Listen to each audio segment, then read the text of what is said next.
we're going to try to shed some light. And yes, Emily, it's okay if you record this. But It's not a touch screen, honey. Use the mouse pad. oh, I don't have a mouse. Not a pad. Oh, I see. Okay, gotta get. There you go. Okay, very good. So even from the beginnings of the Russian sense of origin, all is shrouded in myth, and it really begins, as far as we know, with what's called the primary chronicle, also known as the Tale of Bygone Days, and it was written by a monk at a monastery in Kiev. It recounts the story of the arrival of what were called the Varangians, which were actually Swedish Vikings, in an area around Novgorod. And the sense that the Slavs were an unruly, primitive, brutal, and crude, disordered people who needed authority over them, and in fact are quoted as saying to Riurik, the leader of the Varangians, our land is vast and abundant, but there is no order in it. Come and reign as princes and have authority over us. Now, this was said to have occurred in 862. And in fact, the first eminent Russian historian of the 19th century, Karamzin, who produced a comprehensive history of Russia in 12 volumes between 1818 and 1829, described Russia, by which he meant northern Russia, as an empty space with wild and warring tribes living on a level with beasts and birds. And he obviously took his clue not only from the primary chronicle, but also from a German historian. The Germans, of course, got to Russian history first, and von Schlosser in 1802 wrote his history of Russia, saying they were people without any leadership, living like wild beasts and birds. You just heard that phrase, right? In their vast forests. No enlightened European had noticed them or written about them. There was not a single real town in the whole of the north. Wild, boorish, and isolated Slavs began to be socially acceptable only thanks to the Germans, whose mission, decreed by fate, was to sow the first seeds of civilization among them. And of course, he's equating the Swedish Vikings with the Germans, understand, right? Okay. Here is a picture of a page of the primary chronicle.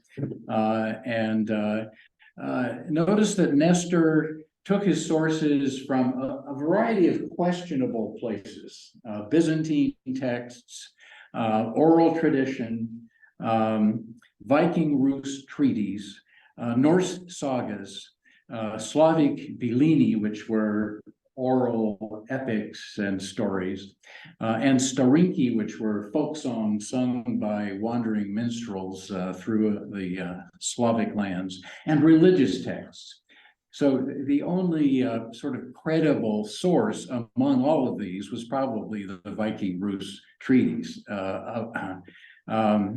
Furthermore, the primary chronicle had a biblical timeline, tracing the Slavs from the son of Noah through biblical history. So you can see that the Russian concept of their own origins is shrouded in myth, much of it, religious symbolism, buried in this monastic document. Nevertheless, the mythic first prince of Novgorod, or the first leader of the East Slavs, was Ryurik. And so the first great dynasty of Russian czars were called the Ryurids, all descended in one way or another, somewhat indirectly at certain times, from Ryurik. Now, it's not clear that there was a Ryurik, although there was a son of a Danish king at that time in 862, named Rorik, who might have been the model for Ryurik. In any case, Novgorod, just to remind you of your Russian geography, is located far in the north, north of Moscow, and not far south of Lake Lagoda, which is just east of the Gulf of Helsinki. So it's on not far from the Baltic, and that's where the Vikings, the Slavs, and some Finnic Ugric peoples settled together. The very name Rus actually comes from the Swedish word roslagen, meaning those who row. Obviously, a reference to the Vikings.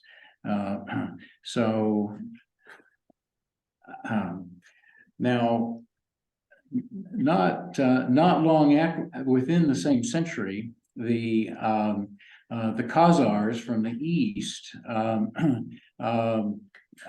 dominated this area, and this area was different from the other areas the Vikings invaded.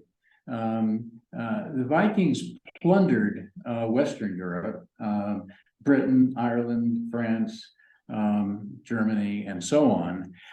There wasn't much to plunder in what we now know as Russia, and its value to them was the river system that provided trade routes to the Middle East and to the Silk Road. In fact, it was not until 882 that the so-called Rus now, for which you should read Varangians, perhaps mixed with a few Slavs, captured Kiev. Kiev was right on the Dnieper River. You'll probably remember that. So it was an important trading outpost. And this opened trade to Byzantium. It also, since it was dominated by the Khazars in the east, it was an opportunity for the Rus to develop some wealth related to trade. And the Khazars saw that as an opportunity to collect tribute. So they dominated the area by punishing raids in which they would take hostages, slaves, brutally murder men, women, and children, and let it be known that they expected their tribute to be paid.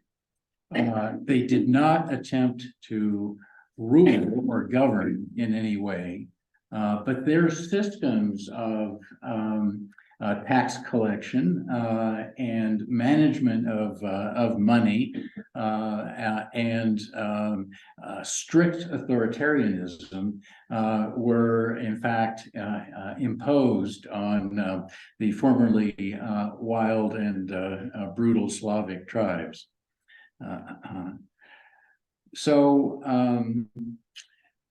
Saint Vladimir, or Prince Vladimir,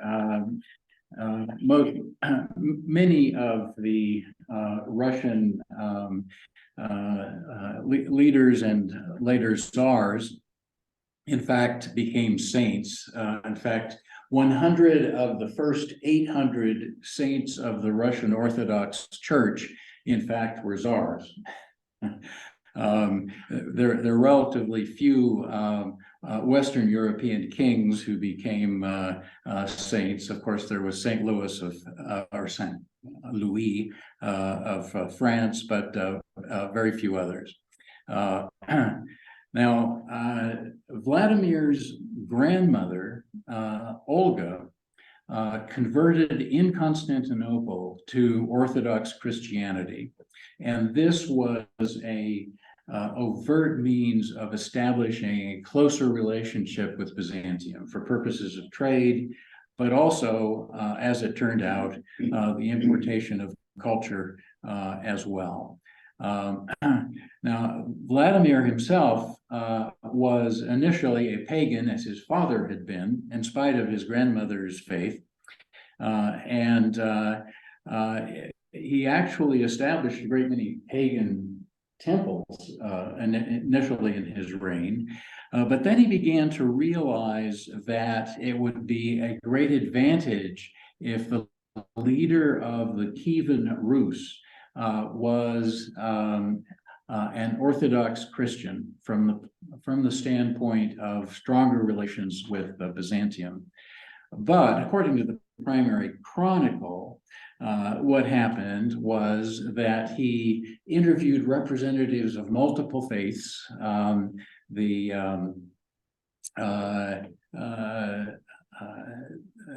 Muslims and Jews and of course Catholics and then Orthodox Christians. He rejected the Muslims out of hand because even though it was tempting to have 70 concubines when he went to heaven, he already had 800 wives, so that wasn't a great attraction. And furthermore, he said, the Slavs have to have their alcohol. They can't live without it. So Islam was out of the question. He was unimpressed with the rabbis. And when he sent his representatives out to examine the faiths in their countries of origin, the Catholics were found to be very dull. However, when his representatives arrived in the Hagia Sophia, they were overwhelmed with the beauty of the place and felt that they'd been transported to heaven. And when they made that report, of course, he chose Orthodox Christianity. All of this, of course, is a fairy tale. The real reason for aligning with Orthodoxy was the advantages of alliance with Byzantium. So another myth in Russian history, but it was also the first connection that the East Slavs or the Kievan Rus had with Europe. However, the Kievan Rus lasted only a short time before the descendants of Prince Saint Vladimir had set to arguing among themselves. Part of the problem was the division among sons of the various principalities of Kievan Rus, and so the Golden Horde from the east, in fact, pretty much put an end to their independence. And as they were raided by the Mongols, they felt that God had brought this upon them for their sins. And the Mongols ruled what we now know as Russia and Ukraine for some 250 years. So there's this very wide break chronologically between the Kievan Rus, which the Russians regard as their their origin, as it were, as a nation and a people, and the rest of Russian and Ukrainian history. A very wide break. You can see from the map here what area we're talking about, and you can see that southeastern Ukraine and the Crimea are not included in the Kievan Rus either. Okay. The former Kievan Rus principalities then became vassals of the Western Khanate of the Mongolian Empire, and this was called the Golden Horde. That's the part of the map, that upper map, that's in yellow, as it were. Each of these sort of descendants of Genghis Khan's empire, represented by a different one of his sons, was called a Khanate and ruled by a Khan, some descendant of Genghis Khan. The Mongolian history and I'm sorry you can't see the upper part of the title there. I guess we're going to be stuck with that throughout the rest of the talk.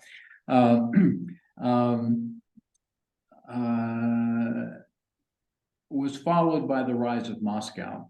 Now, the Mongolians established various efficient systems of roads, census, tax collection, a postal system, which in fact was the most efficient, more efficient than what was seen in Western Europe, and military recruitment.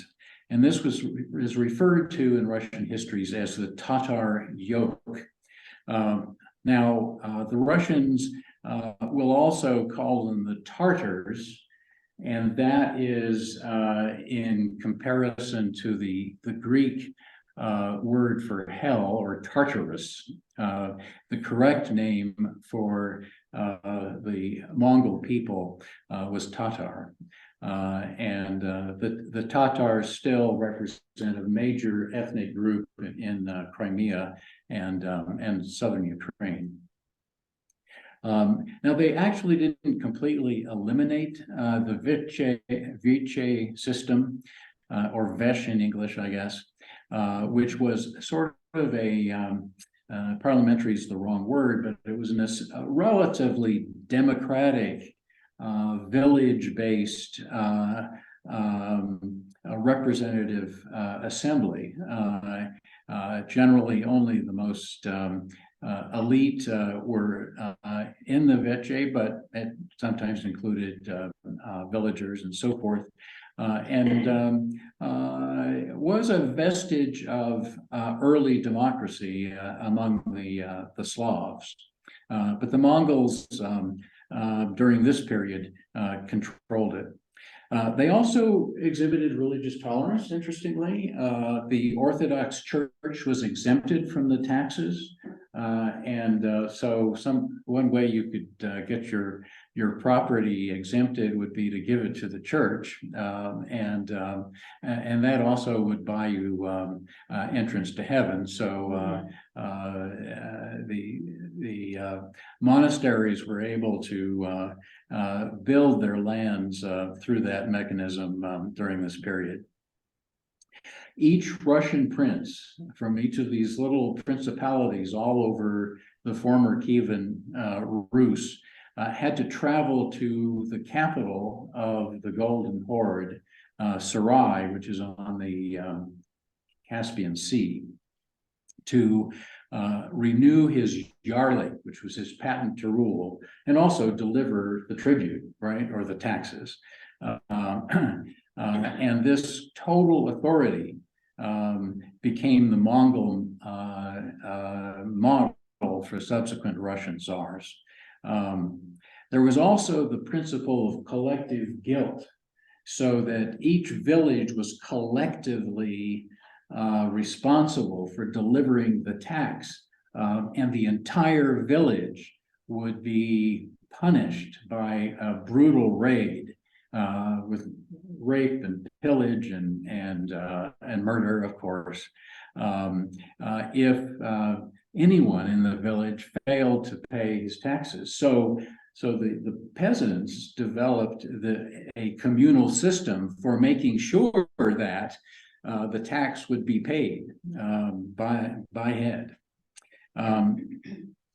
So after the destruction of Kiev by the Mongols, the Holy See of the Orthodox Church was moved briefly to Vladimir, but eventually by 1322 to Moscow. See, where am I? There we go.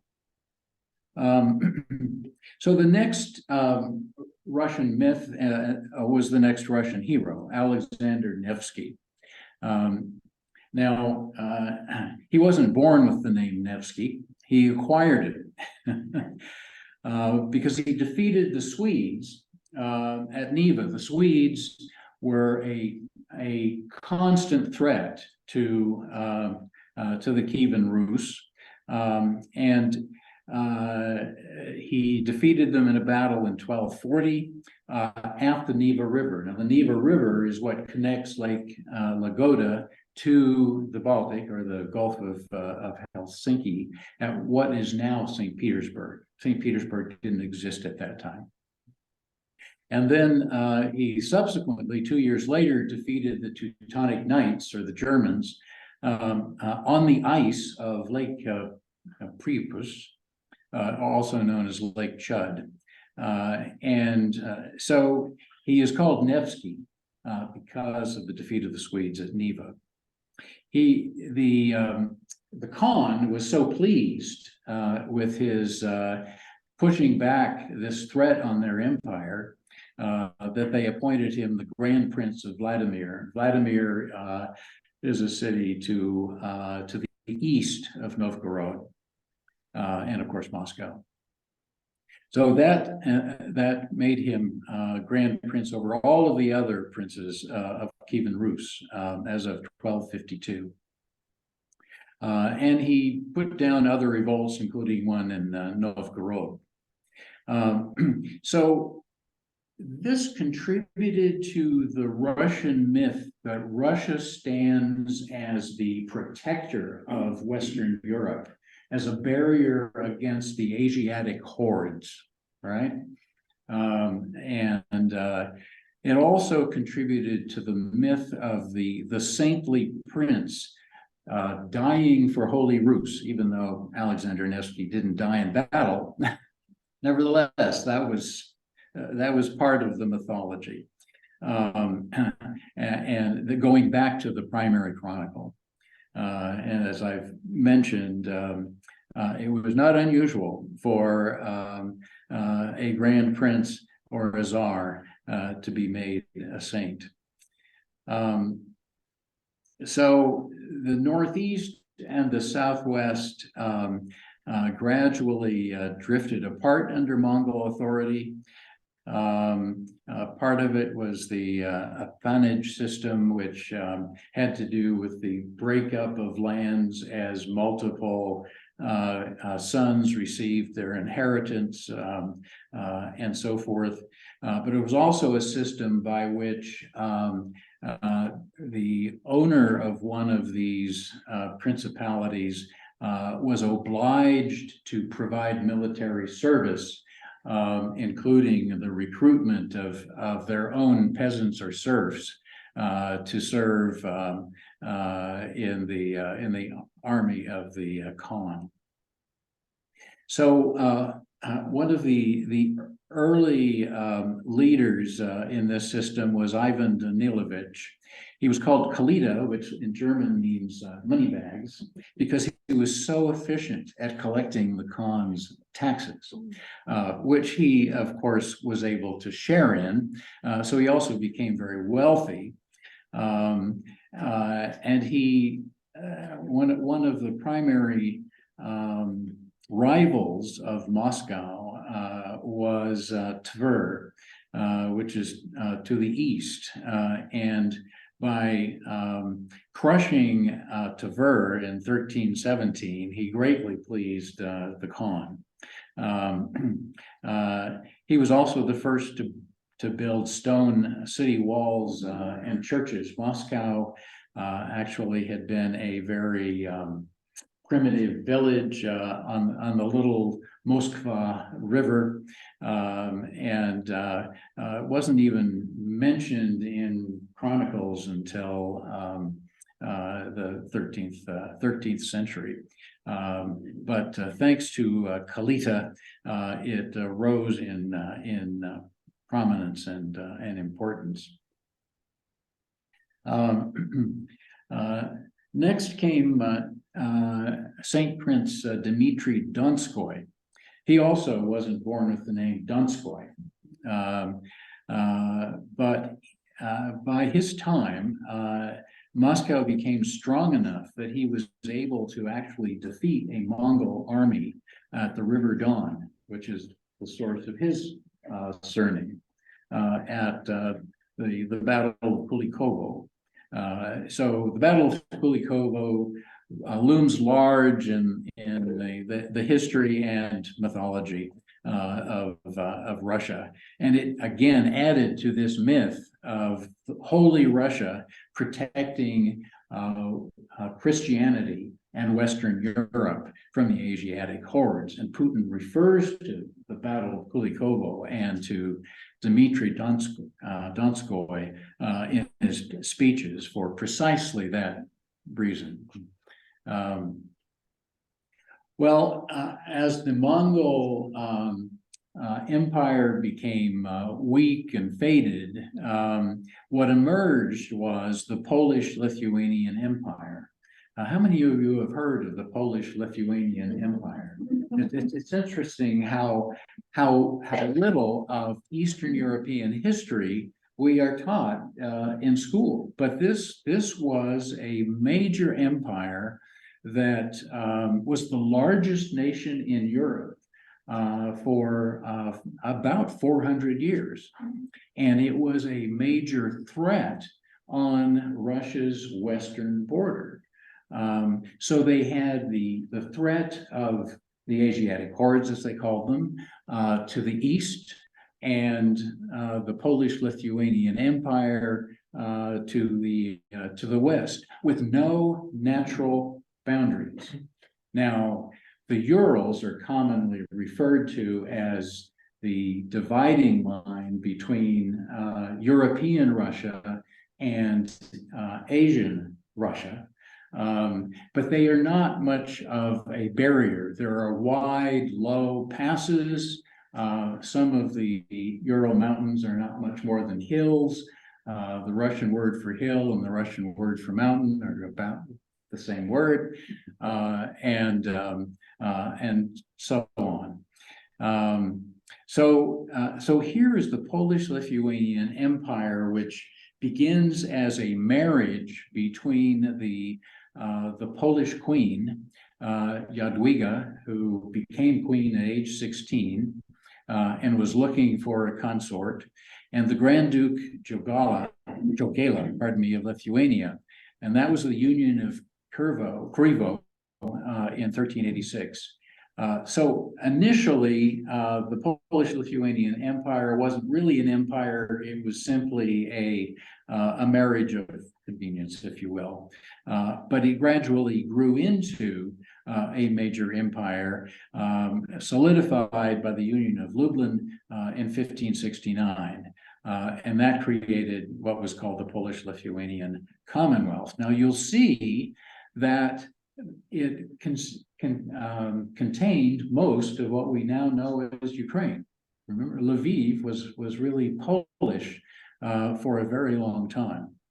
So you can now this is the Polish-Lithuanian Commonwealth at its peak, as superimposed on current countries. So you can see how vast it was. It included the Baltic states, Poland, Belarus, most of Ukraine, and a big bite out of Russia, what we now consider to be Russia. and then came the Ivans, and we'll start with Ivan III, who is called Ivan the Great. He is the one who assumed the title of Tsar, asserting his descent from the Caesars. Tsar, of course, is derivative, the Slavic derivative of our term Caesar. He suppressed Novgorod, which had the longest surviving assembly or parliament or vesh in Russia, and restricted the powers of the nobles, who were called boyars in Russia. He expanded the Muscovite principality, or Muscovy. He married the daughter of the last Byzantine emperor, who brought with her that double-headed eagle that you've seen on Russian insignia, right? That was a Byzantine emblem, not originally Russian, but it would be hard to tell a Russian then. And he completely broke the vassalage to the Mongols by 1480. And his grandson was Ivan IV. Now, he was called Ivan Grozny. Now, you may remember there's a Chechen city called Grozny, and it didn't mean terrible then. It meant either awesome or beautiful or terrifying. Okay. And the reign of Ivan IV is generally seen as sort of halvesies between his first somewhat enlightened, capable, able, reasoned reign, and the latter half that followed the death of his wife, Anastasia. Anastasia is credited with having kept his emotional tone even. And he was so bereft when she died that he lost all touch with common sense or morality, I guess. But his coronation sermon is significant. It was preached by the Patriarch Macari, who adopted the text of a Byzantine metropolitan called Agapetus at the coronation of Justinian in 537 at the Hagia Sophia. And these are the words that he lifted from that sermon, or some of the words. The Tsar's mortal body is like that of any man, but in his power, he is like Almighty God. So again, solidifying the absolute authority of the Tsar and its connection to orthodoxy, its connection to God, right? And it's at this point that the Orthodox Church in Moscow is characterized as the Third Rome. There was Rome, there was Constantinople, which fell to the Turks in 1453, and now the Holy See, the Russian Orthodox Church in Moscow, is situated in the Third Rome, right?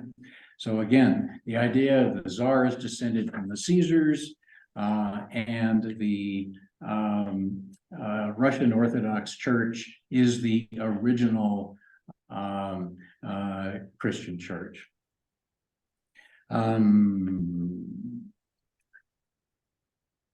So we talked about how the first half of his reign was characterized by some rational reforms, legal, military, political.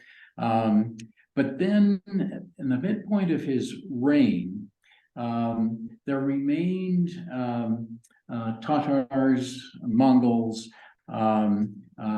in Kazan, in the far east of Russia, right at the foot of the Ural Mountains. He decided that if Russia was going to be safe on its eastern border, it had to eliminate the last of the Mongol horde at its boundaries. And he absolutely destroyed the city of Kazan. He employed Dutch engineers to tunnel under the walls and use explosives that were new at that time to explode the walls. His armies poured in and massacred every last man, woman, and child in the city of Kazan, leaving no one living. So that was the beginning of his terror, if you will. So the chosen council, which he had established in the first part of his reign, he eliminated, and he became exceedingly paranoid, seeing threats to his reign in every corner. So he established the oprichnina, and these were sort of semi-religious, oath-bearing people dressed in black robes, riding black horses, and attacking any perceived enemies of the Tsar. He, however, late in his reign, ran into some difficulties in spite of his extreme control of his country. The Tatars from Crimea were attacking his southern borders, and his war on the Estonians, an area then called Livonia, and the Teutonic Knights turned against him. So things did not end well at the end of his reign. So he died in 1584, and he had already murdered his son and heir, and so that wasn't an option. So he did have a minor son. Boris Godunov was a minor noble, actually of Tatar descent, who got elected Tsar. So he's technically in the Yurid dynasty, but pretty peripherally connected to it. And of course, because he was an elected Tsar and not a descendant of Ivan IV or the third or the first, he had a little trouble establishing his authority. So there were boyars who did not accept him. Nevertheless, he struggled to sustain the myth of the little father Tsar, or Tsar Batyushka, as it was called. But that also was associated with the rise of many false Tsars. And in fact, from this point on in Russian history, there was a profusion of these pretender Tsars. So in fact, the concept of the importance of the Tsar, the authority of the Tsar, was so ingrained in the Russian mind that one could not have a rebellion without a Tsar at the head of it. Right? It had to be a Tsar that was the true Tsar, in contradiction to whoever the existing legitimate Tsar might be. So there were something like 23 of these pretender Tsars, or Samozansky, before 1700, and after that, more than 40. What happened with the death of Boris Godunov, and even during his reign, was what was called the time of troubles, and it was a period of disorder and uncertainty throughout Russia. And at a certain point, some of the boyars invited the Poles in to help out with the disorder and the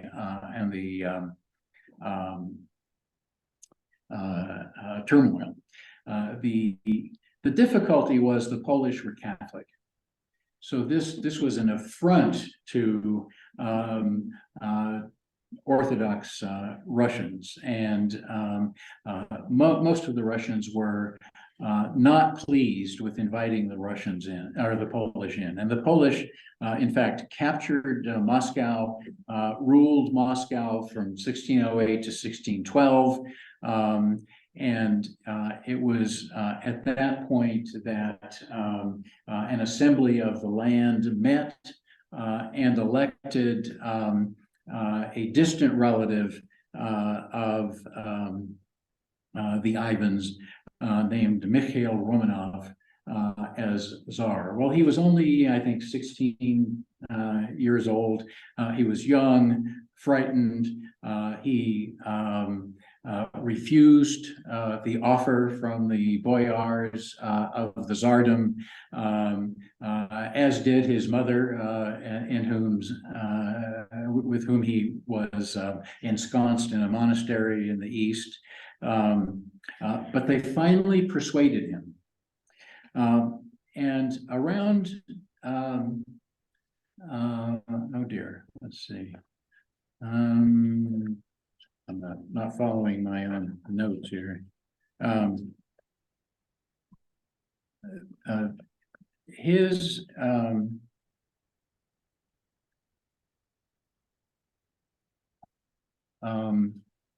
ascension to the throne was also associated with the myth of Ivan Susanin, and I'm going to come back to that. But let's talk a little bit about the Polish occupation of Moscow. So it certainly established the sense of the Polish aggressor in the mind of the Russian people. Even though it had been the 7 boyars who had invited the Polish in, so there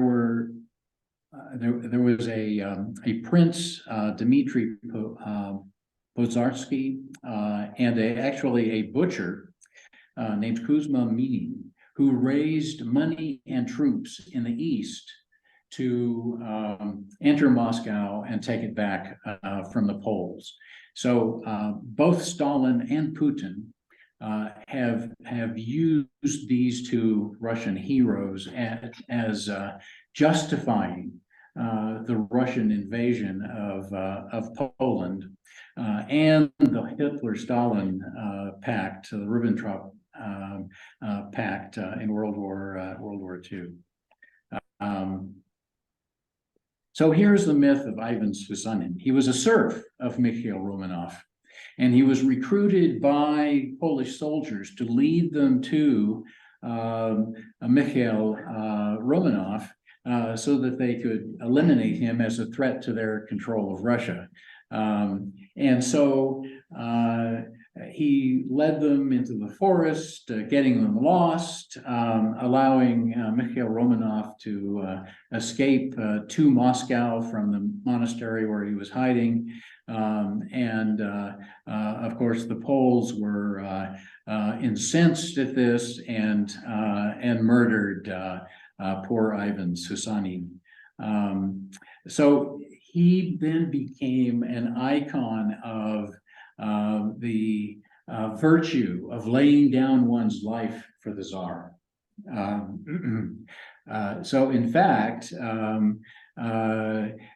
at the coronations of subsequent Tsars, the descendants of Ivan were brought out and celebrated. Even the tercentenary of the Romanovs in 1913. So-called descendants, it's questionable whether they had any genealogic relationship to Ivan Sunanin at all, and so they're referred to, in fact, as Potemkin peasants. You'll remember that Potemkin was the one who was credited with having established false fronts along the Dnieper River as Catherine came down to visit her newly conquered Crimea. So-called Potemkin villages intended to impress the Tsarina. Well, the false descendants of Ivan Sunanin were referred to as Potemkin peasants as well in 1913. In any case, more mythology. Well,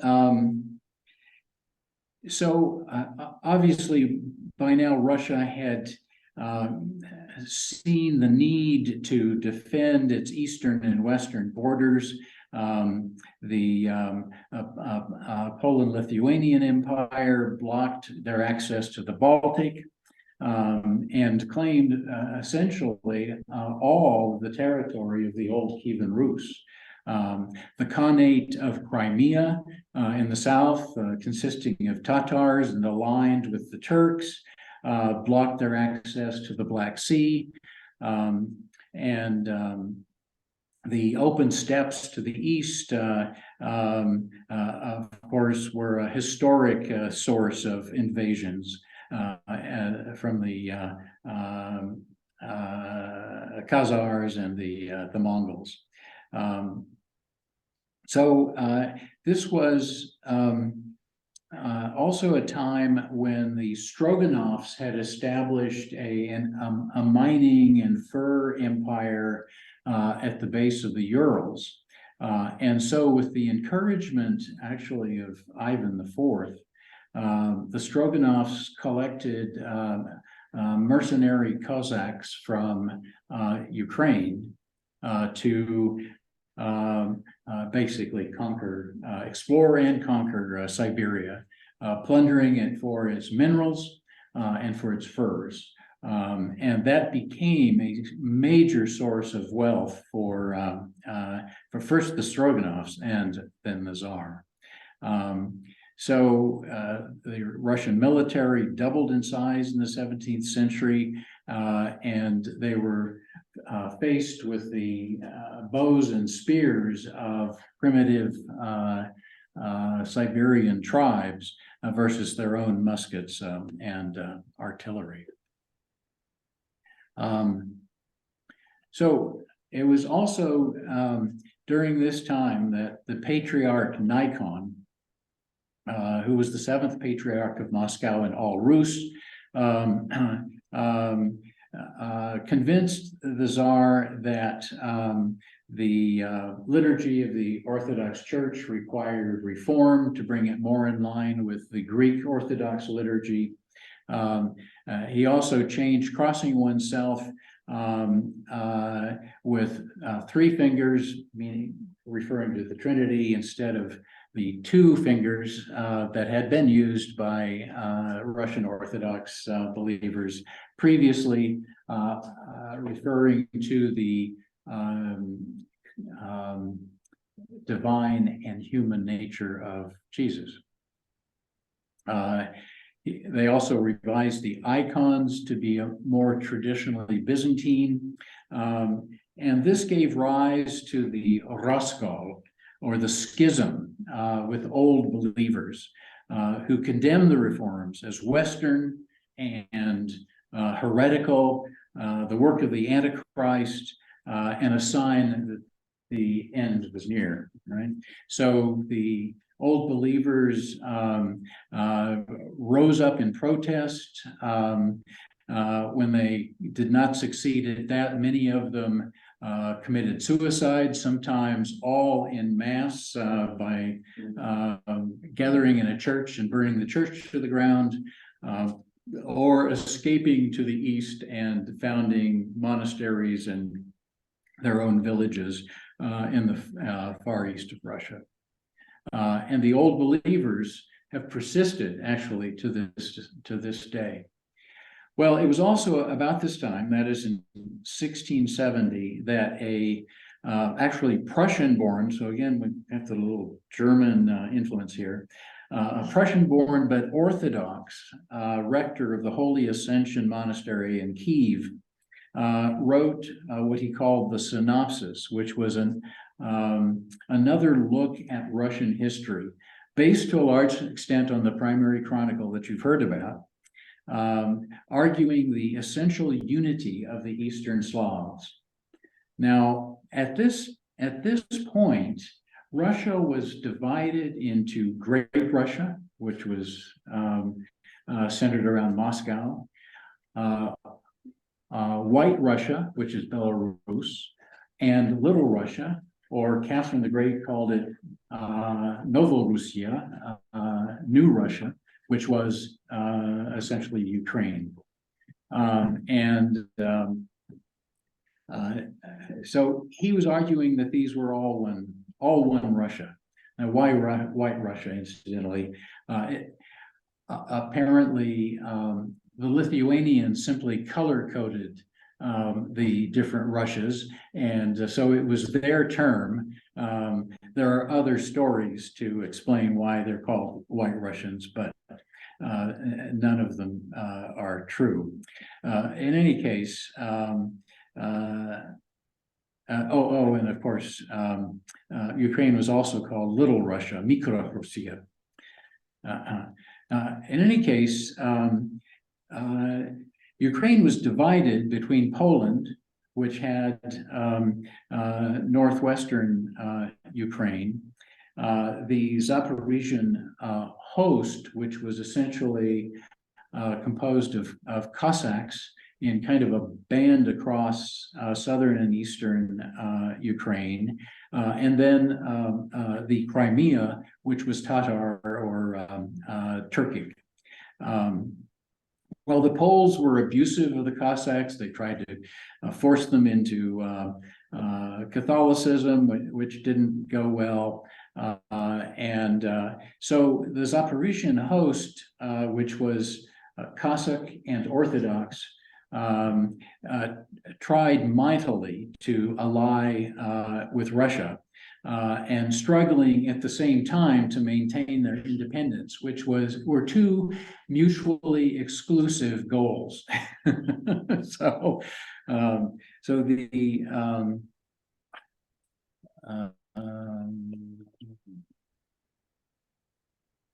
there was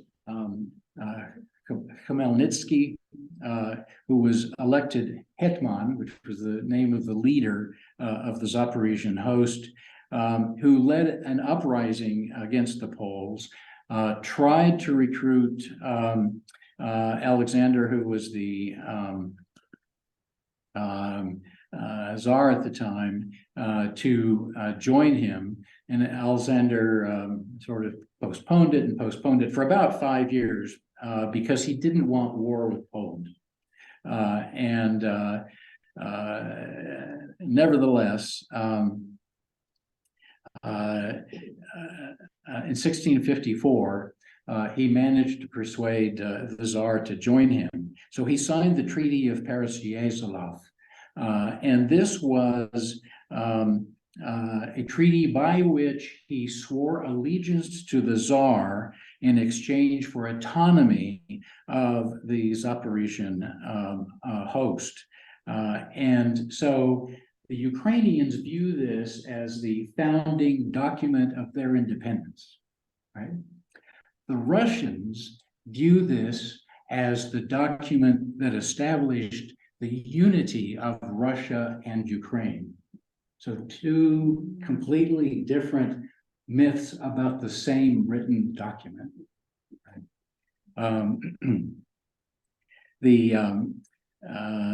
The next treaty was the Treaty of Andrusovo, and this divided Ukraine basically between Russia and Poland. Obviously, the war with Poland didn't go as well as planned.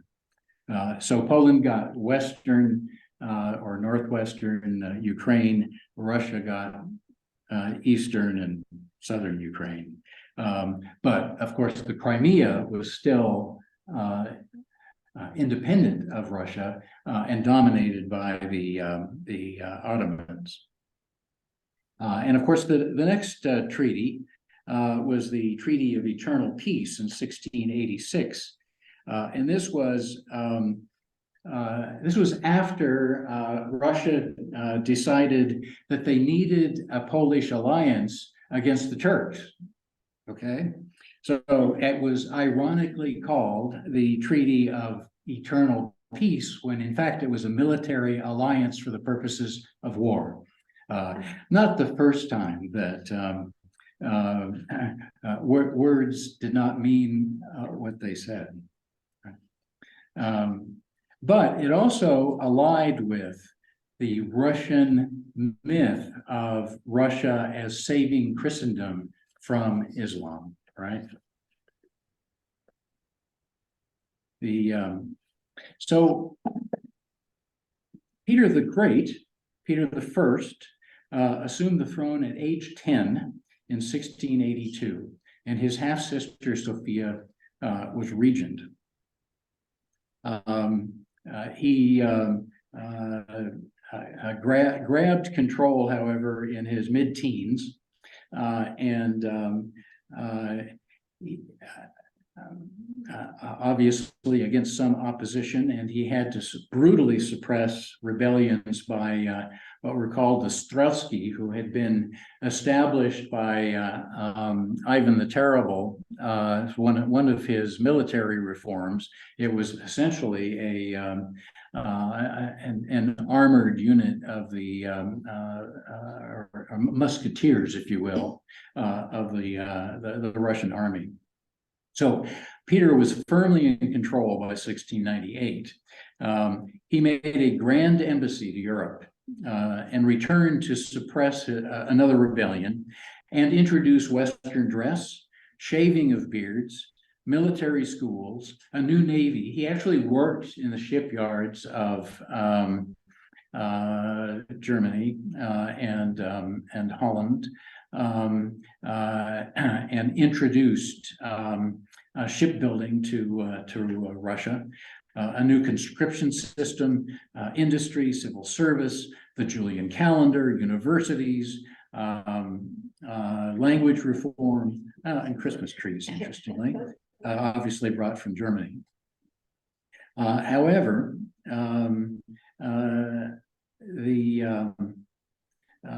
he did have trouble with Sweden.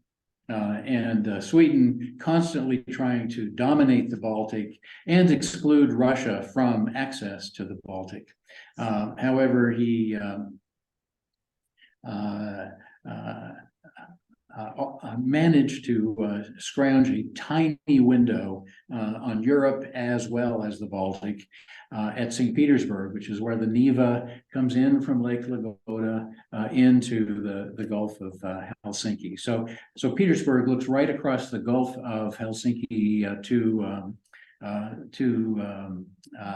Helsinki. You can almost see the two cities from each other. He rode out on this marshy land, buried his sword in the beat, and said, "Here I'll found my city." So that was the beginning of St. Petersburg. So not till 1703. So a latecomer among Russian cities. But in the course of all of these reforms, westernizing Russia against the grain, I must say, he excited a great deal of Russian suspicion of the West. Here are contemporary cartoons at the time of Peter's minions cutting off beards. And what you see on the lower right there is the beard coin. If you refused to have your beard shorn, you had to pay a tax. And so if you were stopped on the street because you had a beard, you had to produce the coin that showed that you had paid the tax, right? That was the beard coin. the Russians didn't like this very much. But he brought a new concept of the state to Russia. The Law Code of 1649 had already begun to shift the notion of the state away from personal identification with the czar. And Peter was the first czar to think of the state as the machinery for the purpose of serving the public good. However, his legal and political ideas were German, which is anathema to most Russians. But ideas of an active progressive government for the public good by imposing order and stimulating the economy through rational accounting and understanding of the structures of society. But he also equated the public good with the interests of the state, and that has not changed. Coercion was justified in pushing reforms, and that has not changed.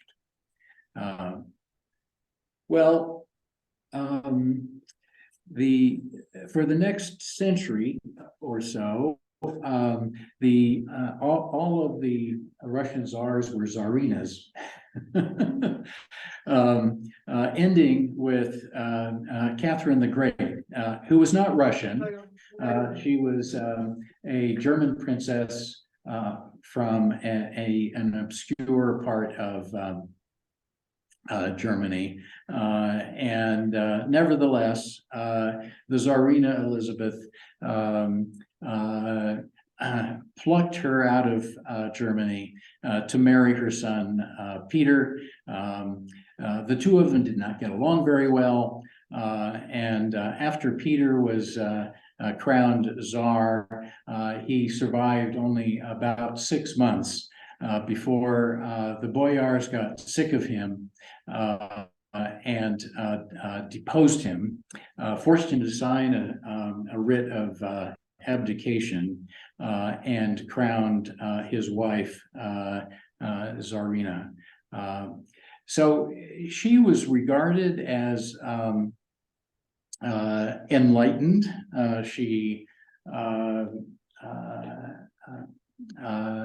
corresponded with Voltaire, with Diderot, adopted many of their ideas, but nevertheless regarded enlightened absolutism as the bulwark of tolerance, reason, and social advancement. She recognized that the serfs should have dignity and freedom, but knew that that was not something that she could politically achieve, and she didn't consider it. That is emancipation. She is responsible for basically gnawing away at the Polish-Lithuanian state, so that she divided Poland 3 different times sequentially with the Germans. So there were 3 partitions of Poland, making it smaller and smaller and smaller between 1772 and 1795 as a result. She achieved the annexation of Crimea, and I'll just read to you what her Secretary of State had to say about seizing the Crimea, because it'll sound familiar. He's talking here about how devious the Ottomans had been, and said all of these efforts did not bring us to declare war. The Porte, meaning the Ottoman Empire, never ceased to drink in each drop of revolt among the Tatars. Our only wish has been to bring peace to Crimea, and we were finally forced by the Turks to annex the area. So just north of Crimea was the Zaporizhian host, which were the Cossacks. And they were a mixture of East Slavs, of Tatars and Turkic nomadic people. They were fearsome mercenaries, semi-independent, rather democratic among themselves. But there were numerous different subdivisions, of which the Zaporozhian host was one.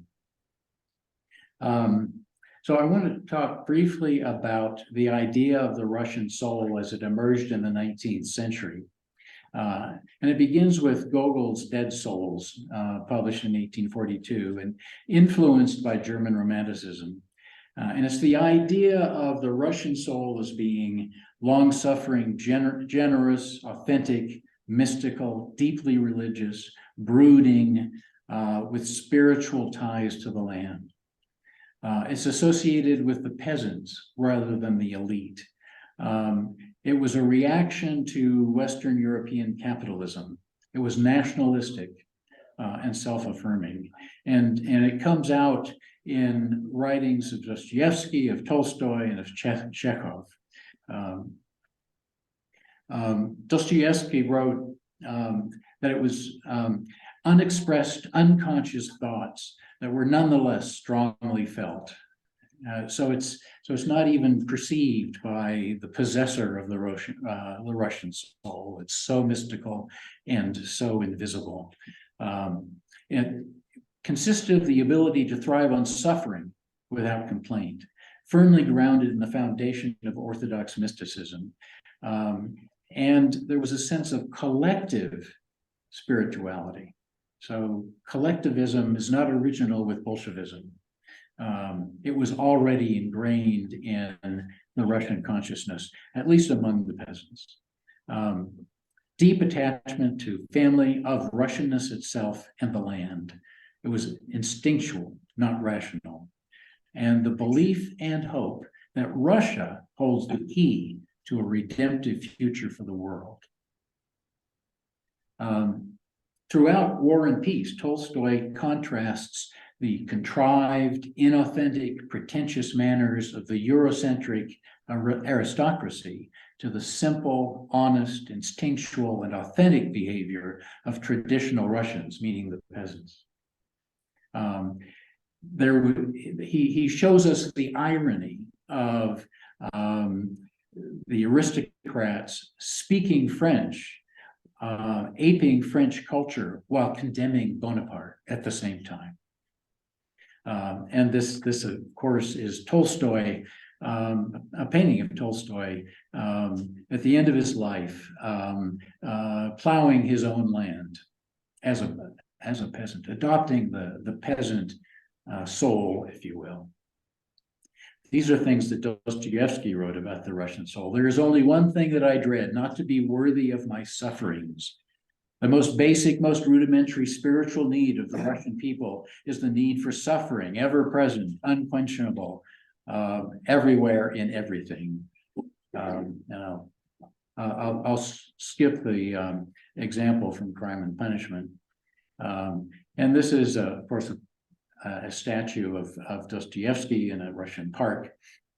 He wrote, "There is among the peasants a silent and long-enduring sorrow. It withdraws within itself and is still, but there is also a sorrow that has reached the limit of endurance. It will then burst into tears and from that moment break into keening, but it is not easier to bear than a silent sorrow. Keening only soothes by embittering and lacerating the heart still more. Such sorrow does not desire consolation and feeds upon the sense of its hopelessness. The keening is merely an expression of the constant need to reopen the wound." And that's from the Brothers Karamazov. So Nikolai Berdyaev wrote right up until, we're almost done, right up until the Russian Revolution, on what he called the Russian idea, Ruski idea. And he wrote that the Russian national thought senses the need and obligation to solve the enigma of Russia, to comprehend the idea of Russia, to define its purpose and place in the world. In times past, there was a presentiment that Russia is destined for something great, that Russia is some special land, not like any other land in the world. Russian national thought grew up with the sense of Russia as God-chosen, God-bearing. This courses its way from the old idea of Moscow as the third Rome through Slavophilism to Dostoevsky, Vladimir Soloviev, and contemporary neo-Slavophiles. And in the Soviet era, the communal way of life in Russian villages gave way rather naturally to the communist notion of the commune. Lenin was idolized as a saint, much like Russian czars were. And Stalin took that over, cultivated the role of the dear little father czar, Tsar Batyushka, who protects the people like his children on the path to a better life. The Russians need a czar, Stalin said. And as with the czars, despite purges, gulag, and famines, faith in Stalin was absolutely unshakable. Stalin said, if only 5% of those I arrest are traitors, that's a good job. So, and I'll skip Putin's dismissal of the famine in Ukraine, engineered deliberately by Stalin. We'll just summarize Putin's history of Russia here. Kievan Rus is the origin of Greater Russia, derived from the Byzantine term Megala Rossiya, used for the northern Slavs. There is only one Russian language, and Ukrainian is just part of the Russian language. There's actually philological evidence that Ukrainian is older than contemporary Russian. The spiritual choice of Prince Saint Vladimir converting to the Russian faith unites all of us, including the Ukrainians.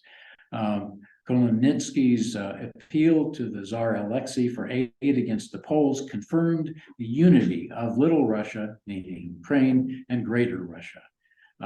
Ukraine just means borderland. The people of Little Russia considered themselves Russian and Orthodox. The great Ukrainian writers, Shevchenko and Gogol, wrote in Russian. Well, that's true. The idea of Ukraine as a separate nation was a Polish invention. Modern Ukraine, an artificial Soviet creation.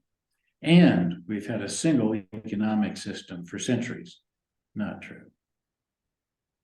And then, of course, I'll close with Joseph Stalin's statement that ideas are more powerful than guns. We would not let our enemies have guns. Why would we let them have ideas? So, thank you very much for putting up with a longer than usual Sunday forum. Thank you for all the information.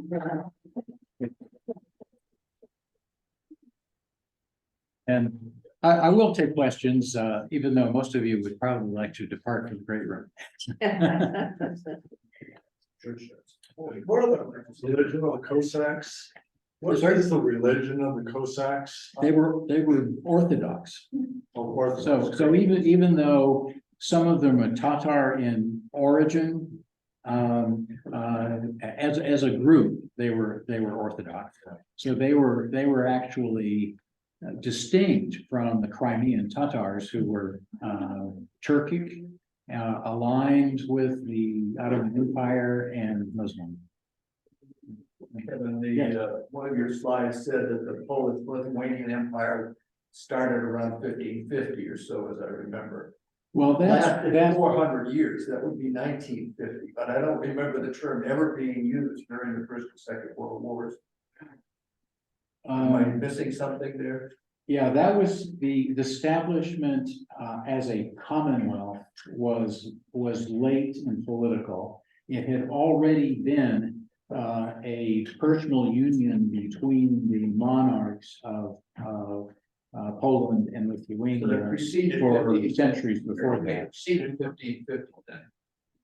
Yeah, it was just formalized. I'm sorry, I got that, yeah. Yeah, exactly. Thanks for a great morning. Yeah, thank you. Ted, yes. Welcome again. I think the three divisions of Poland, the Austrians and the Americans. Oh, yes, yeah, I did omit the Austrians, you're right. The Austrians helped the Russians to do that. Exactly. That was very